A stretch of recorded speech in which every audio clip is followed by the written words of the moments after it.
Bonjour mes chers amis. Voilà, aujourd'hui on a une petite leçon à présenter aux élèves du CEC, c'est la phrase complexe. Voilà, on a déjà préparé cette leçon, on doit juste la expliquer maintenant. Commençons maintenant.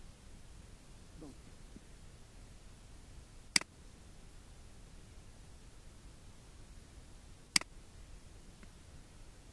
voilà. Nous avons ce qu'on appelle la phrase complexe. Donc, la phrase complexe, la phrase. Déjà, une phrase, lorsqu'on dit une phrase, on parle de catégorie de la phrase. Ce sont les catégories de la phrase. Dans une phrase verbale, c'est-à-dire une phrase, non, pardon, c'est une phrase non verbale, dans une phrase non verbale, c'est-à-dire une phrase qui ne contient aucun verbe. C'est une phrase sans verbe. On n'utilise jamais un verbe dans cette phrase. On appelle une phrase non verbale. Nous avons une autre phrase qu'on appelle la phrase verbale, et cette fois-là, c'est une phrase verbale qui est simple. Une phrase verbale simple contient un seul verbe, ou bien une proposition indépendante. Une proposition indépendante aussi contient un seul verbe. La différence entre la phrase verbale simple et la proposition indépendante, c'est que dans la première phrase et la deuxième proposition, les deux ce sont des propositions. Sauf que dans la première peut être un peu grande, une grande phrase, une longue phrase. Mais là, c'est une courte phrase. On l'appelle une proposition indépendante. Voilà. Nous avons ce qu'on appelle la phrase verbale complète, c'est-à-dire une phrase qui contient plusieurs verbes, autant de propositions que de verbes conjugués. Pour cette phrase verbale,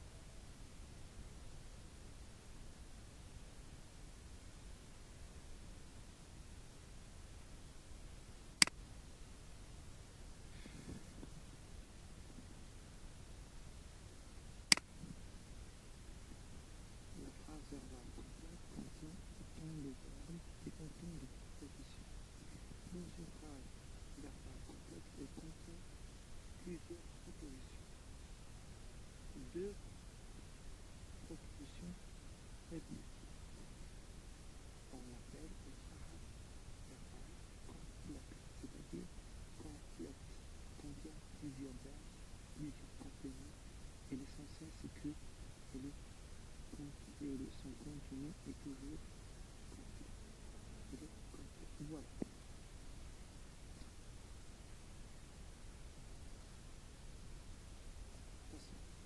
Nous avons trois façons d'obtenir une phrase complexe.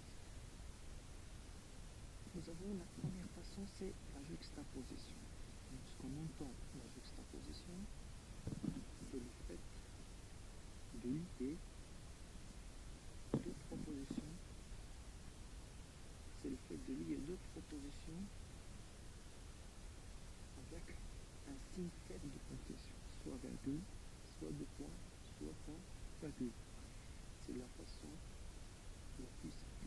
Donc c'est de lier entre deux propositions, on utilise soit virgule, deux points, point virgule. On appelle la juxtaposition. Nous avons une autre façon, c'est la coordination. Dans cette façon-là, c'est une façon d'avoir utilisé les conjonctions de coordination que vous savez.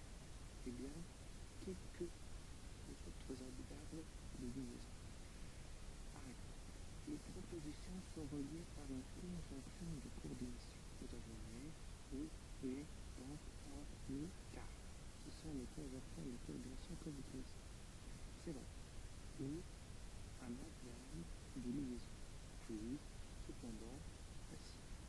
Et bien d'autres, n'oubliez pas, j'ai fait là 3 points de suspension. Ce sont des adverbes de liaison. Là, on n'a pas les trois fonctions parce que nous avons là, les dans car ce sont les mots, ou bien les liens qu'on utilise pour la coordination. Et ce sont les conjonctions de coordination qu'on a. C'est bon. Nous avons une autre façon, et la dernière, c'est la subordination. Voilà. Dans cette façon, une proposition est subordonnée, égale, dépendante, ne peut fonctionner seule. Sans parenthèse à regarder. Dépendante ne peut fonctionner seule. À une proposition principale, à l'aide d'un mot subordonné. C'est-à-dire pour définir une phrase complexe qui contient un lien subordonné, il faut utiliser le lien convenable pour lire entre ces propositions. Et jamais on ne peut pas avoir une proposition indépendante et l'autre indépendante sans avoir utilisé un lien de subordination. C'est ça ce qu'on appelle dépendant ne peut fonctionner seul. C'est-à-dire il ne peut pas fonctionner toute seule. Il fallait toujours une autre proposition qui s'appelle la proposition principale. La proposition principale à l'aide d'un mot subordonné. C'est bon. Les propositions infinitives. Les parents, regardez cette dans nous avons les propositions infinitives bien sûr. Nous avons un exemple là.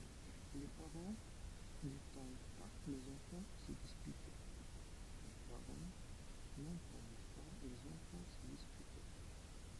C'est une phrase, il y a une proposition infinitive. Regardez le mot infinitif, il n'est pas encore oui, oui. Les parents n'entendent pas les enfants se disputer. Nous avons la proposition relative, c'est-à-dire une proposition relative introduite par un pronom relatif qui, que, quoi, dans, où, et les composés de quel. C'est-à-dire quel, cela, ou bien quel féminin, quel masculin pluriel, quel féminin pluriel, ainsi de suite. Elle complète un nom. La proposition conjonctive, elle est introduite par une conjonction de subordination ou locution conjonctive.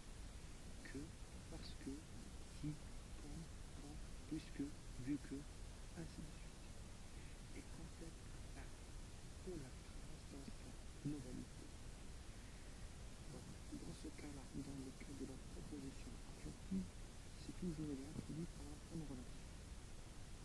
On va prendre la question, nous avons là entre parenthèses, et le français c'est le complète un verbe, toujours, pour la phrase dans sa globalité, c'est-à-dire dans le sens de cette phrase. Nous avons la proposition interrogative indirecte, introduite par un mot interrogatif. Pas, si, elle, si, et une demande d'information. C'est ça qu'on appelle les différentes propositions subordonnées. Ce sont les différentes propositions qu'on a et qui sont subordonnées. Les propositions subordonnées sur D égale de la principale. Nous avons la proposition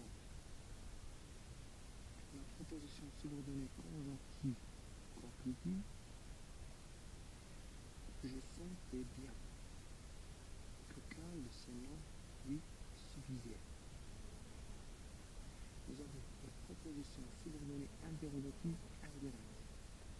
Regardez, nous nous demandions à qui elle voudrait cet objet. À qui elle vendrait cet objet. Et nous avons la proposition subordonnée infinitive. Exemple, je voyais ma mère synonyme de moi. La fonction de la relative. La proposition subordonnée relative est toujours complément de son antécédent, c'est-à-dire du nom qui complète. On appelle l'antécédent. Le nom qui complète, on appelle un complément d'antécédent. C'est pas un complément de nom, parce qu'on a dit que complète un nom. On peut dire que c'est un complément de l'un, mais plus précisément, on appelle un complément de l'antécédent, parce qu'il est antécédé de ce nom qui vient de compléter. C'est bien. Par exemple, le chien de mon voisin, le chien de mon voisin qui vient de l'espérance est très craintif. C'est-à-dire, oui le nom là, le chien de mon voisin. Le chien de mon voisin, c'est le nom, toi. Qui vient de la CPA, qui vient de la CPA? C'est le chien de mon voisin. Donc qui l'a? Complète qui l'a? Le nom qu'il complète. Oui le nom. C'est le chien. Voilà. Attention, il ne faut pas oublier de citer le verbe dans le cas des propositions COD. Il ne faut jamais oublier de le citer. C'est tout pour cette leçon aujourd'hui. Espérons que vous avez bien compris la phrase complexe, les composants de la phrase complexe. Comme récapitulation, on peut dire que pour avoir, nous avons pas mal de phrases. Ce sont un langage passable, phrase verbale, phrase intervalle, des propositions indépendantes, des propositions subordonnées, des propositions juxtaposées, des propositions coordonnées, et tout ça en même temps. On trouve tout ça et l'entrée dans la classe complète.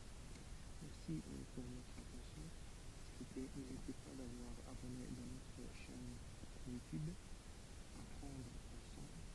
Abonnez-vous et vous trouvez tout ce que vous cherchez concernant les langues, les leçons du français de CE6, c'est-à-dire à la 6e année primaire. Merci pour votre écoute et à